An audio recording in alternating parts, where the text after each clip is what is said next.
Pemerintah daerah terus menjadikan distribusi guru sebagai isu strategis yang harus diselesaikan, terutama di daerah 3T, tertinggal, terdepan, dan terluar, yang masih mengalami kekurangan tenaga pendidik secara signifikan.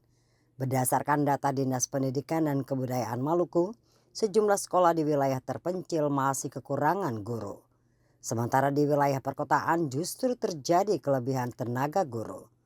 Hal ini diakibatkan kebijakan penempatan guru sebelumnya yang tidak sesuai dengan kebutuhan sekolah.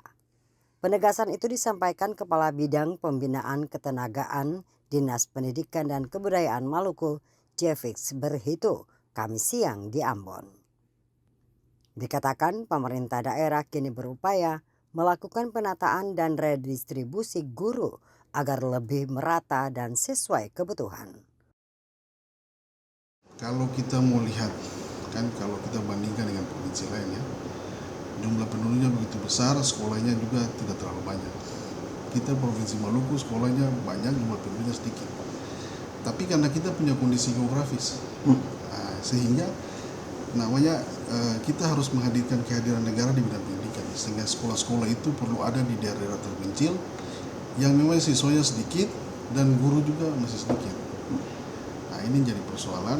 Kalau misalnya siswanya sedikit, tentunya biaya operasional yang didapat juga sedikit.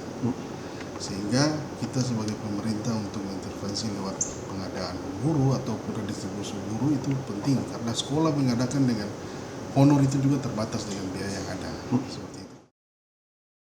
Proses penataan data dan jabatan fungsional guru telah dilakukan sejak akhir tahun 2025.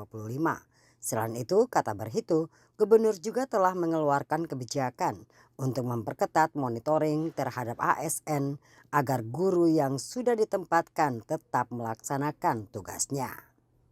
Tim Liputan TVRI melaporkan.